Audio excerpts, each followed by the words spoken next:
As I walked through the door, a towering figure, twice my height, brushed past me like the speed of light. I turned around only to find Xander, my arch nemesis. He grinned and casually remarked, "Why don't you think of getting out of the way next time, princess?" The dislike between us traced back to sixth grade, when he publicly mocked my crush, making me the subject of ridicule. Walking back to my seat, I shot a venomous look over my shoulder and retorted, "Do you ever wonder why the world has to put up with your existence? Your face is becoming a real eyesore." Xander, undeterred, leaned against a desk, teasingly saying, "Well, sweet princess, I didn't think you liked me that much to the point I made your eyes hurt. Tell me, which angle do you prefer? I aim to please." I scoffed. "Save your so-called charm for someone who might actually fall for it. Your angles don't impress me." Xander persisted, as ever, raised an eyebrow. "Oh, come on, admit it. Beneath that scowl, there's a tiny part of you that finds my presence intriguing." I shot back. "Intriguing? More like infuriating." He chuckled. "Infuriatingly intriguing, then? You have to admit, you are charmed by me." In my 17 years on this planet, I had never met anyone as smug as him. Seriously, just look at him, the epitome of arrogance. If smugness was an Olympic sport, he'd be taking home the gold, no doubt. Fate intervened when Mr. Tesno, our AP World History teacher, assigned us a research project on the Ottoman Empire. As tension peaked, Mr. Tesno declared, "I'm pairing you two up." Protesting, I declared, "Working together? Absolutely not." Mr. Tesno, unfazed, he insisted, "Life is about coming together, setting aside your differences to work as a team and reach a common end goal." I couldn't hide my disdain. "Mr. Tesno, this is Xander we're talking about, the most self-centered, idiotic person in the universe." Xander, ever the charmer, suggested, "What do you say we kick off this research extravaganza at my place? Does 6 p.m. sound good to you?" I scoffed, suppressing a flutter in my chest. Oh, great. Just what I needed.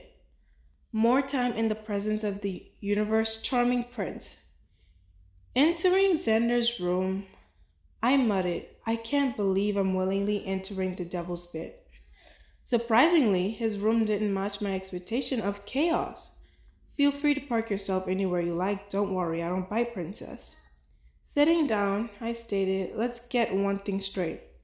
I don't want to be here working with you, and I'm pretty sure the feeling is mutual.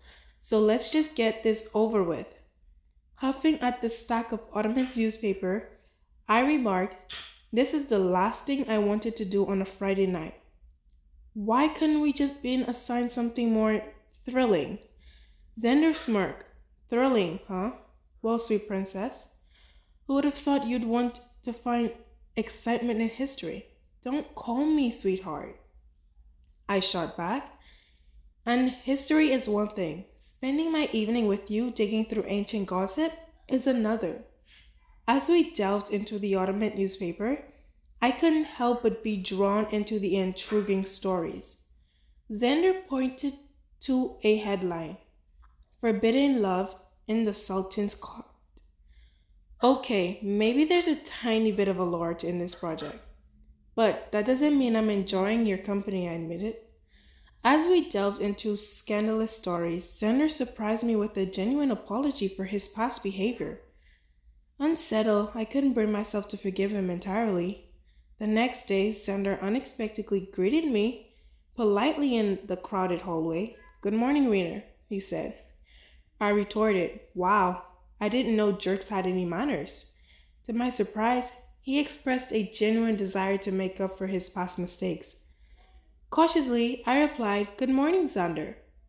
During lunch, he approached me asking, "Can I take you out to a carnival near my house?"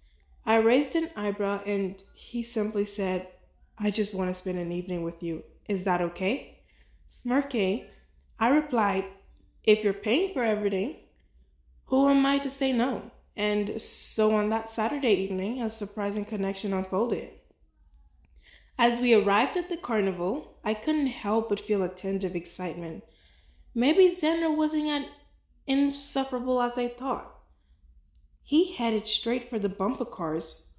Watching him try to bump my car was genuinely entertaining, and for a moment, the tension between us seemed to fade away. Later, Xander seemed surprised me by suggesting roller skating. As we glided across the ring, holding hands, I found myself enjoying the evening more than I anticipated. My heart did a little dance with each glide, and the awkwardness of my skating mishaps only seemed to make the evening more charming. At one point, I stumbled for the 10th time, and Xander, effortlessly lifting me up, locked eyes with me and planted a soft kiss. The carnival lights dimmed, and it felt like we were the only two people in that enchanting world. I couldn't resist you, he whispered. You look so beautiful smiling. His word lingered, and a warmth spread through me.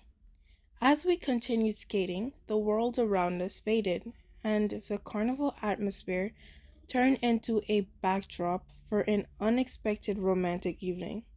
The night wrapped up with him holding me close and saying, I kind of wanted to see where this will go. With that, we said our goodbyes, leaving the carnival with the promise of more enchanting moments to come. The following week saw a gradual change in our dynamic.